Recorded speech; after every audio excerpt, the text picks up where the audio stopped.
Praise the Lord. Happy Father's Day to all the fathers, grandfathers, spiritual fathers, mentors in this church, and all the fathers out there. Praise the Lord. Sino masaya na narito ngayong umaga? Purihin ang Panginoon today. It is not just about celebrating Father's Day, but it is about honoring the divine calling and responsibility of a father. Ino-honor natin yung divine calling, yung role ng father sa family, yung responsibility ng tatay sa pamilya. We are here to honor the fathers whom God has entrusted with leadership, legacy, and love in the family. Ayan. No-honor natin, pinaparangalan natin ang mga tatay na binigyan ng Diyos ng kapangyarihan o kapamahalaan, pinagkatiwalaan ng Panginoon na maging leader sa pamilya, mag-iwan ng legacy, mag-extend ng pagmamahal ng Panginoon. Purihin ng Diyos. So ngayong umaga ako po ay magbabahagi po sa inyo ng salita ng Diyos tungkol sa honoring the fathers. Ano ibig sabihin nito? Why it matters to God, bakit mahalaga ito sa Diyos. And how we can show our honor to our fathers. Kung paano po natin may papakita yung ating paggalang, pagrespeto, pagpapahalaga sa ating mga tatay. And of course, sa mga nanay din po natin ngayong umaga. So today, let us proceed to the Word of God. It says in Exodus 20 verse 12, pwede ba natin basahin yan ng malakas, sabay-sabay? Ready? Go! Honor your father and your mother so that you may live long in the land the Lord your God is giving you. That is the Word of God. Salita po ito ng Panginoon sa atin, parangalan, igalang ang tatay at ang nanay upang ikaw ay mabuhay ng matagal. Sino gusto mabuhay ng matagal? Mahabang buhay. Pinagpalang buhay. Gusto natin yan. Gusto natin yan. Kaya nga napakahalaga ng honoring our parents, honoring our father, honoring our mother. So, ibig sabihin ng honor. What does honor mean? The Hebrew word for honor is kavod. Sabihin natin, kavod. Ano ibig sabihin nun? It means weight. It means value and deep respect. Na kapag ginagalang mo, nire-respeto mo ang tatay mo, ang nanay mo, nagbibigay ka sa kanila ng bigat ng pagpapahalaga at malalim na paggalang. In other words, when the Bible says, kavod your father and your mother, it means we must treat them with weight, with value, and with deep respect.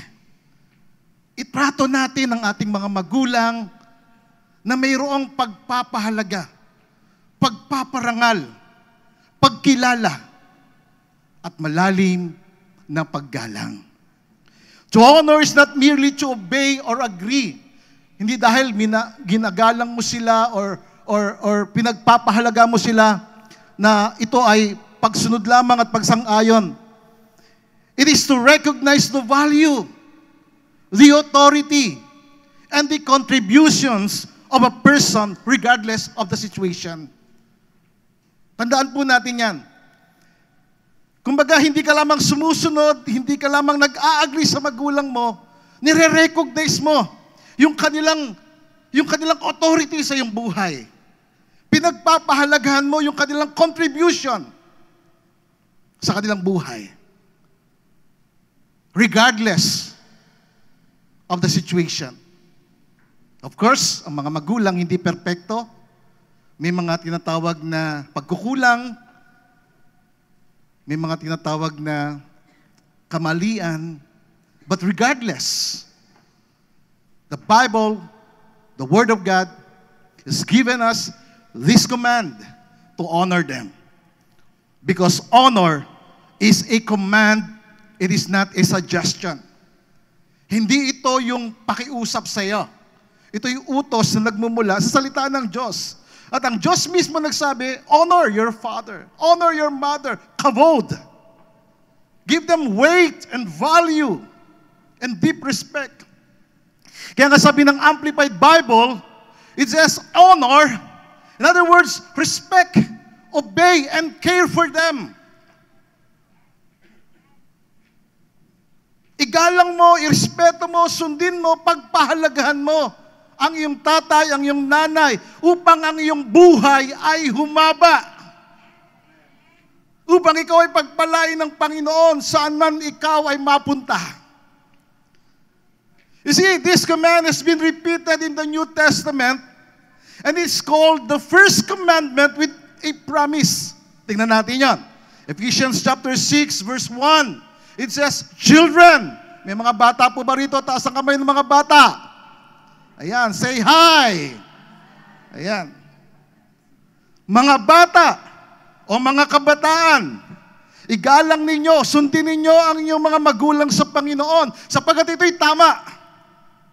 Obey your parents in the Lord, for this is right. Verse 3 says, honor your father and mother, which is the first commandment with a promise. Ito yung inutos ng Panginoon. Kasama sa iniutos niya, sa kanyang mga unang iniutos na mayroong pangako. Ang paggalang, ang pagrespeto sa nanay, sa tatay, ay isang utos na galing sa Panginoon na mayroong pangako ng Diyos. At mamaya, maintindihan natin kung ano yung pangako doon, kung ano yung nakapaloob doon, kung ano yung kasama ng kautusan na ito na mayroong pangako. It says, verse 3, so that it may go well with you and that you may enjoy long life on the earth. Sino gusto ma-enjoy yung buhay sa mundong ito? Maging mabuti para sa iyo. It may go well with you. Maging masaya ka, maging mapayapa ka. Maging maligaya ka, maging mahaba at pinagpala ang iyong buhay. Sino may gusto nun? Say hi. Amen. Amen, amen. You see, tayo po mga kapatid ay nabubuhay sa mundong ito na kinikriticize ang mga tatay kasi hindi naman perfecto ang tatay, of course. May mga tinatawag na imperfections sila. May mga kakulangan, may mga kamalian. Kahit ako, hindi ako perfecto. May mga flaws din ako, may mga kakulangan din ako. Yet God, in His Word, calls us, commanded us to honor our parents. To honor our father, to honor our mother. Even when a father is imperfect, the command remains. Kahit hindi perfecto yung tatay mo, kahit may mga kamalian siya, ang utos ay nananatili. Honor your father and your mother. Kavod. Amen? Kavod them. Honor them. Respect them. Value them. Appreciate them. Honor is not based on performance, but rather on one's position. Hindi mo ino-honor ang tatay mo, ang nanay mo dahil may ginagawa sila sa iyong mabuti o dahil sa kanilang mga performance sa pamilya. No. You honor them because of their position. Yung kanilang kalagayan. Sila'y magulang na dapat mahalin, igalang, at sundin. Bilang mga anak, bilang mga bata, parangalan nyo ang inyong mga magulang, igalang nyo sila sa pamamagitan ng pagsunod at pagpapasakop. Honor your father and your mother through obedience and submission. As teens and young adults, tas nandito yung mga kabataan, taas ang kamay. Say hi. Honor your father, honor your mother through respect, humility, and proper communication. Ano ibig sabihin nun? maayos na pakikipag-usap sa kanila. Hindi ka nakikipag-usap na para bang ang kausap mo, barkada mo, pari mo, di ba? Tropa mo. Kasi nangyayari sa panahon natin ngayon, barkadahan system na lamang. Barkada ko ang tatay ko, barkada ko ang nanay ko. And since barkada mo sila, kahit anong salita, pwede mong sabihin sa kanila. No, we must honor them. As adults, you honor through care, gratitude, and support. Tayo po na mga may edad na. At nandito pa yung mga tatay at nanay natin. Igalang natin sila, irespeto natin sila, na mayroong pagmamahal, may pagmamalasakit. Never speak evil to your parents. So bakit mahalaga ito pong paggalang, pagrespeto sa ating mga magulang? Why it matters? Why honoring our fathers and of course our mothers matters to God? Why is it important? Bakit po ito mahalaga? First, because honoring our fathers, honoring your parents, honoring your mother, recognizes the fatherhood of God. Pag ino-honor mo yung iyong magulang, pinaparangalan mo, sinusunod mo, ginagalang mo yung tatay mo, yung nanay mo, nire-recognize mo yung fatherhood of God. Yung pagiging tatay ng Diyos sa atin. Honoring our fathers is more than just cultural respect. It is a spiritual act that recognizes, reflects, and reinforces the reality of God's fatherhood in our lives. Kasi kapag ino-honor mo, pinaparangalan mo ang tatay mo, ang nanay mo, ito ay spiritual na gawain. Na nire-recognize mo sila, at ito'y nagre-reflect sa iyo, nire-reinforce mo, pinapalakas mo sa iyong buhay, pinapatibay mo sa iyong buhay, yung realidad ng pagiging tatay ng Diyos sa atin. Kasi nang ang Diyos lumikha ng pamilya, when God created the family structure, He chose to reveal Himself as a father. Nireveal niya ang kanyang sarili bilang tatay sa atin. And that is why when we honor our earthly fathers, kapag ating pinaparangalan, ating ginagalang, nirerespeto yung mga tatay natin, ino-honor natin, pinaparangalan natin yung divine role na nire-represent ng tatay sa pamilya. Amen? Nire-recognize natin yon. Kaya nga pagka ginagawa natin yon, sinasabi natin yon, it says, we're saying this, that I recognize that fatherhood is sacred and ordained by God. Pag talagang ginagalang mo, tatay mo, nire-respeto mo, hindi ka nagsalita ng masama sa kanila. Nire-recognize mo na ito'y banal. Ang kanilang responsibilidad, ang kanilang role. Ito'y ordained by God. Kasi ang Diyos ang lumikha ng pamilya. At ang Diyos mismo, nireveal niya ang sarili niya bilang tatay sa pamilya. Kaya nga ang tatay ay reflection ng Diyos Ama. A good father mirrors the reflection of a good father. That is why a good father is a prayer warrior in his home.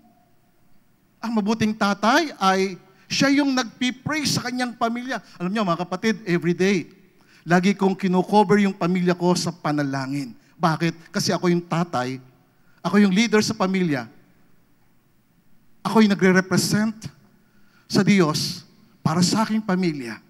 And therefore, I keep on praying for them every day. Katulad ni Job. Remember si Job, sa Job chapter 1 verse 5, every day pinagpipray niya ang kanyang pamilya.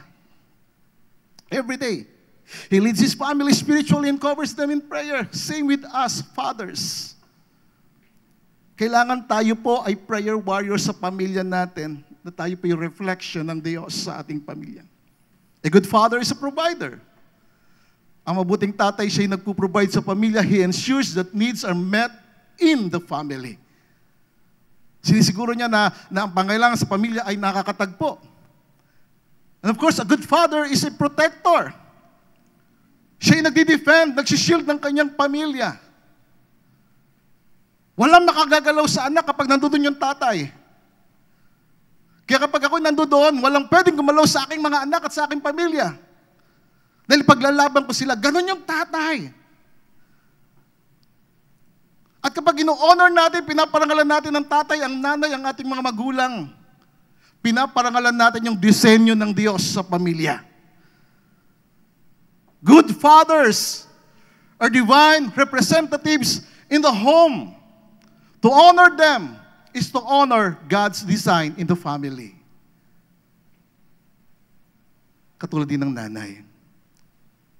Never speak evil sa kanila. Mamaya pag-uusapan natin yon. So tingnan natin yung pangalawa, bakit mahalaga ito sa Diyos? Why it matters to God? Why is it important? Second, honoring our fathers releases the blessings of God.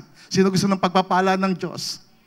Kapag ino-honor mo, pinaparangalan mo, nirerespeto mo, ginagalang mo ang tatay mo, ang nanay mo, nire-release ng Diyos ang kanyang pagpapala. At take note, yung pagpapala ng Diyos, based sa binasa nating verses ng scripture kanina, twofold. Doble. Mabuting buhay, mahabang buhay. Sino may gusto nun? Pinagpalang buhay, masayang buhay, mahabang buhay. First, let's talk about the blessing of well-being. Dalawa yun, well-being and longevity. Una yung the blessing of well-being. Ito yung, when we honor our fathers, when we kavod them, we will receive the blessing of well-being. Ano ibig sabihin ng well-being? Well-being means a state of being healthy, happy, safe, and peaceful. Ito yung estado ng pagiging malusog, malayo sa sakit at karamdaman, masayang buhay, panatag na buhay, mapayapang buhay. Sino may gusto nun? It is not just physically, but mentally, spiritually, socially. Ito yung pinagkakaloob ng Diyos sa tao na kanyang nirerespeto, minamahal, nire-recognize yung tatay niya, yung nanay niya, at hindi sila ikinakahiya. Huwag mong ikahiya yung mga magulang. Hindi lahat ng magulang nakatapos ng pag-aaral sa hirap ng buhay. Pero nagsikap sila at may taguyod ang kanilang mga anak upang ang mga anak ay magkaroon ng masayang buhay at maayos na buhay. Ang magulang nagsasakripisyo. Kaya nga pagka pinaparangalan sila, tatanggapin mo yung pagpapala ng pagiging malusog at malayo sa sakit at karamdaman, ng pagiging masaya, pagiging panatag at mapayapa. Yun ang sinasabi ng Biblia, Ephesians chapter 6 verse 2. It says, honor your father and your mother, which is the first commandment with a promise. Ito yung unang utos na mayroong pangako, at ang pangako so that it may go well with you. So that you may have this well-being, this happiness, this safety and peaceful life. The word well in this verse, it means a state of wholeness, state of happiness. Wholeness, ibig sabihin yung talaga yung kabuuan mo, yung kaisipan mo, yung puso mo, yung buong ikaw ay malusog. You have this good health and you are peaceful. Hindi ka magiging aligaga, hindi ka ma-stress sa buhay. Bakit? Kasi nagmamahal ka at ikaw ay mayroong malalim na paggalang sa iyong mga magulang. Kaya napakahalaga sa Diyos, mga kapatid, ang pagmamahal sa magulang. Napakahalaga sa Diyos ang pagrespeto sa kanila. Despite of their imperfections. Sa kabila ng kanilang kakulangan. You see, well-being is a condition of overall good health and harmony in every area of life.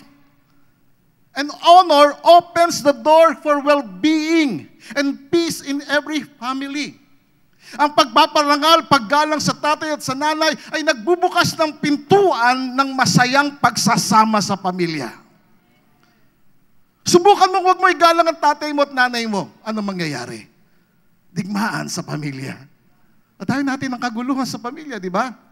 That's why it is very important in the eyes of God for you to honor your father, regardless of their imperfections. Sa kabila ng kanilang kakulangan, still, sila po ang magulang. Isang araw, mga kabataan narito, magiging magulang ka rin. Isang araw, mararamdaman mo rin yung kanilang naramdaman. Isang araw, mapipil mo rin, bakit ang tatay ko ay lagi akong sinasabihan na dinidisiplina?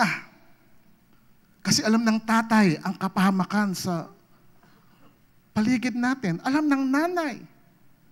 Bakit si nanay laging nagsasalita sa akin? Lagi akong kinokorek. Kasi alam ng nanay ang makabubuti sa anak. So dito yung dalawang pagpapala, mga kapatid. The blessing of well-being, and second is the blessing of longevity. Yung pagpapala ng mahabang buhay. Imagine, masaya ka na, malusog ka na, and yet mahaba pa yung buhay mo. Longevity means living a long, healthy, and meaningful life. Can we give God some praise? Sabi ng Ephesians chapter 6 verse 3, second sentence, that you may enjoy long life on the earth. Kavod your father. Kavod your mother. So that you may enjoy that well-being, the blessing of well-being, and the blessing of longevity. Praise the Lord. God takes honor seriously. It opens the doors of blessings, of well-being, and longevity that no enemy can hinder. Hindi kayang pigilan ng kaaway yung kalusugan saya. Why? Kasi ni-recognize mo ang magulang mo. And in doing that, you recognizes God, the fatherhood of God. And when you recognize the fatherhood of God, God releases the blessings. The blessing of well-being and the blessing of longevity. Twofold yan. Are you here this morning? Nakikits po ba natin to? Napakahalaga po ng pagmamahal, ng paggalang. Kasi makikita natin sa social media, talagang makita mo yung away sa pamilya nangyayari, di ba? Napopost pa sa social media at nakakita nga ako doon yung anak talaga lumaban sa tatay niya. At ito'y nakakalungkot sa panahon natin. At bilang mga anak na naririto, it is our sacred obligation to honor our father. To honor your father, to honor your mother. Say it, kavod. Amen? Kavod. Honor them. So how can we show honor to our fathers, to our mothers, to our parents in everyday life?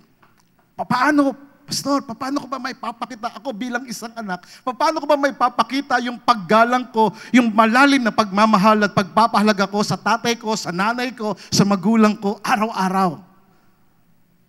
Kasi araw-araw ito, mga kapatid, hindi lamang every Sunday. Ngayon, nakarinig ka ng Word of God, na sinabi ng salita ng Panginoon, honor mo yung magulang mo. And then ngayong araw na to, mabait ka sa magulang mo. Pag uwi mo sa bahay mo, wala dito yung father mo, babati mo ng Happy Father's Day.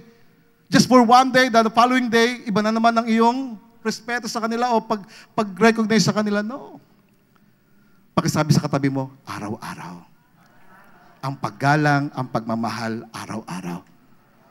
Kasi gusto natin araw-araw magaling tayo. Amen? Gusto natin araw-araw mapayapang isipan natin. Amen? Gusto natin araw-araw malayo tayo sa sakit at karamdaman. That we want to experience well-being and longevity na mahaba ang buhay. So, paano natin may papakita yung ating pagmamahal, paggalang sa ating mga magulang? First, honor your father through your words. Pakitapik yung katabi mo dyan, sabi mo sa kanya, igalang mo ang iyong ama, ang iyong ina, ang nanay mo, ang tatay mo sa pamagitan ng salita. Ng bibig. Amen? Makapangyarihan ng bibig. Kaya nga yung Speaker of the House sa amin kapag nagsalita, tatahimik na ako. Kasi makapangyarihan ng bibig. In other words, speak respectfully. Magsalita ka ng mayroong respeto. Magsalita ka na mayroong paggalang. Avoid harsh words. Ingatan, layuan ang pagsalita ng masakit na panalita o yung pagiging sarcastic o yung panunuya. Iwasan mo na ikwento mo yung tatay mo, yung nanay mo sa ibang tao. Maaring hindi ka sumang-ayon sa magulang mo, sa tatay mo, sa nanay mo, na nag-iisip ka ng kakaiba sa kanila, but you must never rebuke them or speak evil for them. Never. Never speak harshly to your parents. Huwag kang makiayon sa mga kabataan, sa mga tao sa mundong ito na okay lang sa kanila magsalita ng masama sa magulang nila. Hindi tayo nakikiayon sa mundo, hindi tayo nakikiayon sa mga nakikita natin o na naririnig natin. But we're here to obey the word of the Lord. Amen? And God said, honor your father and your mother. Kavod. Never speak harshly to them. Proverbs 20, verse 20 in the Amplified Bible, it says, whoever curses his father or his mother, his lamp of life will be extinguished in time of darkness. Ang sino man na magmura, magsalita, magsumpa sa tatay niya o sa nanay niya, yung liwanag ng kanyang buhay pupuksain sa panahon ng kadiliman. Mamamatay yung liwanag ng kanyang buhay. So never, don't do that. Never speak evil. Matthew chapter 15, verse 4. It says, for God said, honor your father and mother, and anyone who curses. Ang sino man magsusumpa, ang sino man manlalait sa kanyang magulang, sabi ng banal na kasulatan, will be put to death. Spiritually and physically. Spiritually, mamamatay yung relasyon sa Diyos. Physically, hindi hahaba ang buhay. Sapagkat ang paggalang, ang pagrespeto sa magulang ay may kalakip na pangako at ang pangako doble. Magandang buhay, mahabang buhay. At gusto natin yon. Gusto natin ng mabuting buhay, gusto natin ng mapayapang buhay. Gusto natin ng panatag na isipan, panatag na puso. So honor your father. Speak words of affirmation and gratitude for them. Alam mo, ang tatay, ang nanay, mahalaga sa kanila yung sasabihin ng anak na, salamat pa, ma, salamat. Salamat tay, salamat nay, sa inyong pagsisikaw para sa amin. A simple thank you has power. Honor builds bridges where words once failed. Ang paggalang, ang pagrespeto ay nag-build, nagtatayo ng tulay kapag ka ang salita ay nag-fail.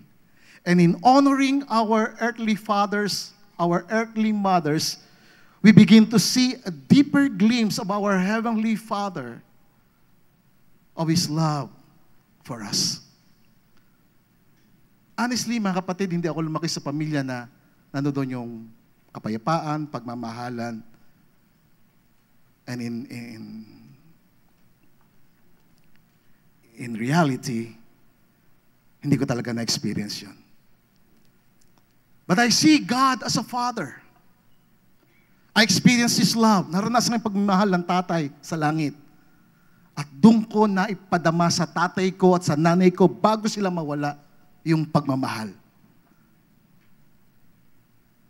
Kasi sa totoo lang, marami po sa atin, lumaki tayo na nakaranas din ng kahirapan, ng kaguluhan sa bahay. Walang perpektong pamilya. Ang ating perpektong pamilya lamang ay ang ating spiritual family kasi meron tayong tatay sa langit. But praise the Lord, God has given us the chance, this message for us to honor our parents. Speak respectfully for them. So how can we show our honor to our fathers?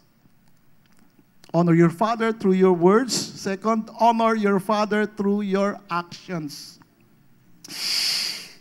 Parangalan ninyo, igalang ninyo ang inyong mga magulang sa pamagitan ng inyong mga gawa. Serve and help your father or your mother in every way you can. Obey them in the Lord and care for them. Because at the end of the day, it's about family. Amen? It's about family. Ang pamilya mo magtatanggol sa iyo, ang pamilya mo magmamahal sa iyo, ang pamilya mo magpo-protect sa iyo, ang pamilya mo ang mag-iingat sa iyo. Tandaan natin, honor is not based on performance. Hindi mo sila ino-honor, hindi mo sila pinaparangalan dahil binibigyan ka ng pera, sinusunod yung gusto mo, pinag-aaral ka, nagagawa sa iyo yung mabubuting bagay. No, it's not just about performance. It's about their position, on one's position. That is why whether your father is present or absent, righteous or flawed, honor him, honor them. Same as your mother. Kahit na ang tatay nyo ang tatay wala sa bahay, ang tatay nagtatrabaho, ang tatay may problema, mabuti man siya o may kamalian, still, the command remains, honor them. Kaya pa natin? And third, honor your father through your prayers. Parangalan, igalang, ang tatay, maging ang nanay, sa pananalangin. Pray your father's salvation.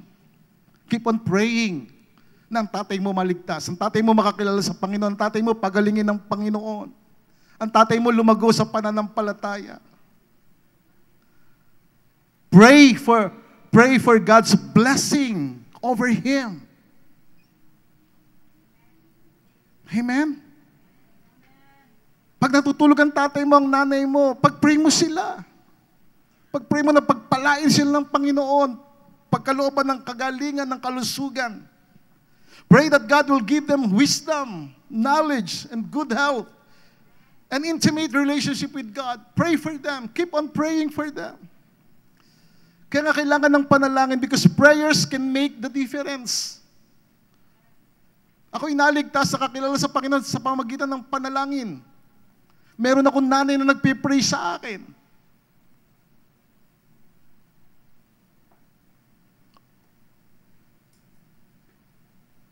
Prayers can make the difference. And four, honor your father through forgiveness. This is it, mga kapatid. Parangalan, igalang ang tatay sa pamagitan ng pagpapatawad. Kaya sabi natin kanina, may mga imperfections, may mga flaws, di ba? May mga kamalian, may mga pagkukulang. Ang iba po sa atin, maaring nagkaroon tayo ng sugat, nagkaroon tayo ng sakit ng kalooban, kasi ang tatay walang malasakit, o marahil ang tatay abusive, no? Maybe ang iba po sa atin ay lumaki na hindi ka man nasamahan ng tatay mo. Sa graduation, sa birthdays, maybe nasa puso mo yon na ikaw ay hurting, but still, give honor. Amen? Hindi dahil sa ginagawa ng tatay mo, but because of the fatherhood of God. Let God be God in your life. Even though yung tatay o yung magulang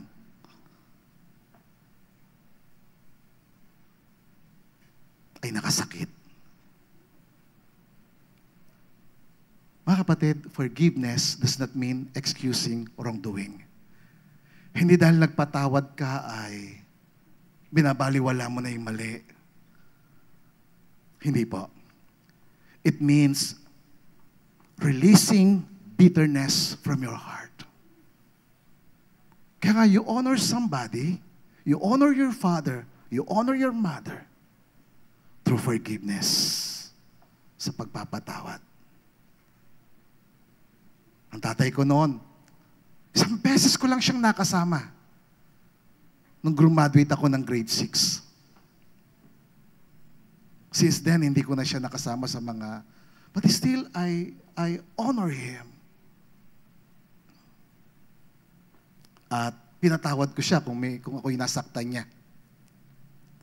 Kasi minsan ang tatay, di ba, pagka namalo, naalala ko noon, nung napalo ako ng tatay ko, yung sinturon niya, pag hinampas ako ng sinturon, dahil marami akong nagawang mali, kahit saan ako tamaan, ang nanay ko ang yayakap sa akin para hindi ako matamaan sa ulo. Kasi yun ang iniingatan sa akin ng nanay ko. But despite of that, pinatawad ko yung tatay ko. Kasi sabi ng Biblia, Matthew chapter 6, verse 14, if you forgive others their trespasses, their reckless and willful sins, your heavenly Father will also forgive you. Amen? Agree po tayo dito? Can we give God some praise? Pag nagpatawad ka sa taong nakagawa ng mali sa iyo, ng kasalanan sa iyo, and most of us this morning, ang nakakasakit sa atin, ang malimit na makasakit ng kalooban natin, pamilya. Tatay, nanay. But forgiveness is a form of honor. We're here to forgive because we were commanded to honor. And forgiveness is a form of honor. At sinasabi diyan na kahit na nag-fail ang tatay, nag-fail ang nanay, o nakagawa ng hindi tama, we're here to forgive. Kahit na ang tatay, ang magulang, nagkamali sa atin, tandaan natin, ang ating Diyos, Ama sa langit, kailanman hindi magkakamali sa iyo. Amen. Tandaan natin ang paggalang, ang pagrespeto sa kabila ng mga pagkukulang ay nagre-repair ng mga broken bridges sa buhay natin. Kaya magbigay tayo ng tulay pa rin. Mag-build pa rin tayo ng tulay, ng communication. Huwag tayo maglagay ng walls sa buhay natin na lumayo sa magulang. Still, let us obey the Lord to honor them. When we honor our parents, we model it for our children and unlock generational blessings. Pag pinarangalan ng tatay ang nanay, pinapakita natin sa magiging anak mo, sa pamilya mo, yung pagiging halimbawa at nabubuksan ang mga pagpapala. God commanded us to honor our fathers. Kahit ng tatay mo mapagmahal at nandiyan dyan, kahit ng tatay mo malayo, nakasakit, you are still commanded to honor your father, your mother. You know why? Because to honor is to align your heart with God's heart. Pag ginalang mo yung tatay mo, ginalang mo yung nanay mo, ina-align mo, inilalagay mo yung sarili mo doon sa alignment ng puso ng Diyos. Na ang puso ng Diyos nagiging puso mo. Yung pag-ibig ng Diyos nagiging pag-ibig mo. Kasi yung pag-ibig natin, yung pagmamahal natin, yung makataong pagmamahal na uubos. Nawawala. Minsan napapalitan ng galit, ng poot. At kapag nangyari yan, maging extension yung puso mo ng puso ng Diyos. Amen? Ang buhay mo maging extension ng pagmamahal ng Diyos. At ito yung iyong maibigay sa iyong pamilya. To honor is to align your heart with God's heart.